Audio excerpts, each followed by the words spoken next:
The late morning sun slanted through the tall, grimy windows of Jefferson High's main hallway, striping the floor in golden bands. The faint smell of floor polish clung to the air, mixing with the heavier scent of too many students crammed into too small a space. Lockers clanged open and shut in chaotic rhythm. Snippets of conversation bounced off cinderblock walls, laughter, curses, hurried exchanges of homework answers. In the middle of that restless tide, Emily Hart walked as if she belonged to another world entirely. Her pace was measured, her eyes on the tiles beneath her sneakers. She clutched the straps of her battered navy backpack so tightly her knuckles paled. Emily had been the quiet girl for as long as she could remember. She wasn't shy in the way people often meant, she didn't fumble for words or blush at every interaction. She was quiet in a way that made her almost invisible. She spoke when spoken to, answered questions in class with precise brevity, and never, ever inserted herself into a situation that wasn't hers. Some of it was choice. Some of it was habit. And some of it was survival. Her father was a police officer, her mother a nurse. Both worked long hours and carried the weight of other people's emergencies. Emily learned early not to add to their burdens. She became self-sufficient, doing her homework without being asked, making her own dinner, patching her own emotional scrapes. She had friends, but none close enough to notice the subtle flinches when she was around certain people at school. One of those people was Brandon Hale. Brandon was a name that traveled faster than the bell. The basketball captain. The guy whose charm made teachers laugh off his late homework and whose smirk made half the girls in school forget their own names. But behind that easy charisma was something meaner, a need to keep himself on top, even if it meant crushing people under his sneakers. And Emily? She was an easy target. Quiet. Small. Alone. That day started like any other. The second period bell had just rung, and the hallway was thinning as students slipped into classrooms. Emily was heading for her locker to swap out books when she heard it, the laugh. Deep. Confident.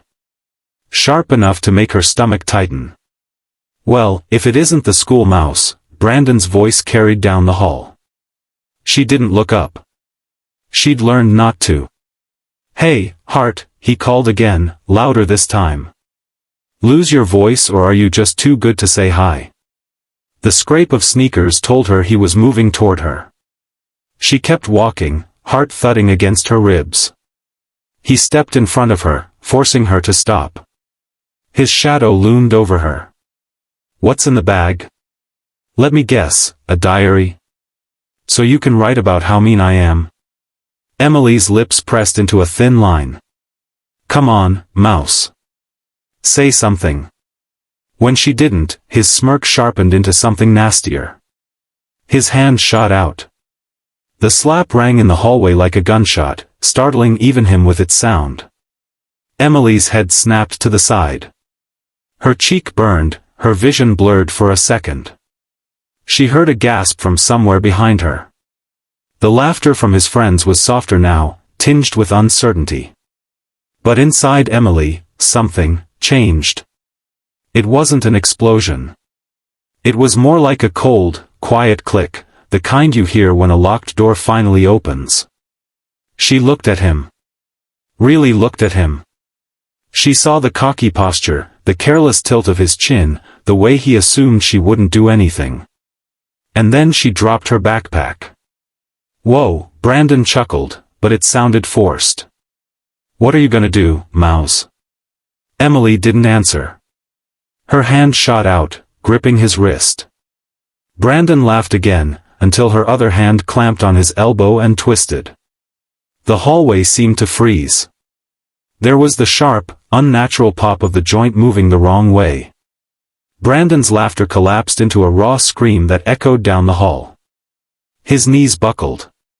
His friend's eyes went wide. Phones were out now, recording, the shaky camera work catching every detail. Emily released him instantly. Her breathing was steady. Brandon staggered back, clutching his arm, his face white with shock. You psycho. You. Heavy footsteps approached, cutting him off. Mr. Lawson, the history teacher, appeared, his voice snapping like a whip. What is going on here? She attacked me. Brandon shouted. He slapped me, Emily said calmly, her cheek still flushed from the impact. Before we go further, think about this. Sometimes the smallest push is all it takes to awaken a part of you you didn't know existed. Here at SoulTouch Stories, we share moments like these every week, the moments where the powerless stop being powerless. If you believe in stories that hit you straight in the heart, make sure to subscribe so you don't miss the next one. Mr. Lawson's gaze flicked between them. Principal's office. Both of you. Now. The walk was silent except for Brandon's ragged breathing. Students parted for them, some whispering, some filming. Emily didn't look at anyone. The principal's office smelled faintly of burnt coffee and old carpet. Brandon launched into his version of events immediately, painting himself as the victim. Emily sat still, letting him talk. She didn't have to defend herself, not when security was already pulling the hallway footage. The slap was clear. So was the twist. 2-week suspension, the principal told Brandon. Emily, you'll get a warning. We don't encourage physical retaliation, but this was self-defense. Her father arrived first. He watched the footage without saying a word, then nodded once. Good technique, he murmured, almost to himself. I taught you well. Her mother hugged her hard. You scared me, she whispered. But I'm proud of you. The next weeks were strange. Emily noticed the way some kids avoided her now, eyes darting away in the hall. Others, the quiet ones, the overlooked, gave her small nods, like they understood something about her they hadn't before. Brandon returned eventually, arm in a sling, his usual swagger muted. One rainy afternoon, he appeared at her locker. You think you're tough now? He asked quietly. No, she said, shutting her locker. I just know I'm not afraid of you anymore. He stared at her for a long moment, then walked away. That could have been the end. But it wasn't. Emily started speaking up more, in class, with strangers, at home. She joined the debate club. She began tutoring a freshman who reminded her of herself. Her voice, once hidden away, became something she used without apology. Months later, she overheard a freshman crying in the girls' bathroom. A group of older girls had been harassing her. Emily walked her to class, and the next day, those older girls avoided her entirely. Word had spread. If you followed Emily's journey, you know this isn't just a fight story, it's about taking back control of your own narrative.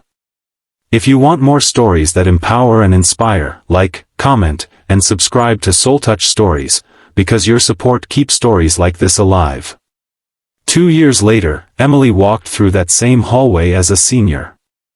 Her braid was tighter, her steps surer. Brandon was just a memory now. She spotted a small boy pressed against the lockers, another kid looming over him. Is there a problem? She asked, her voice carrying enough weight to make the bigger kid step back instantly. The boy ran off. Emily watched him go, a quiet pride settling over her. Sometimes standing up for yourself changes everything. Sometimes, it gives you the power to stand up for others. And that's how you rewrite the ending.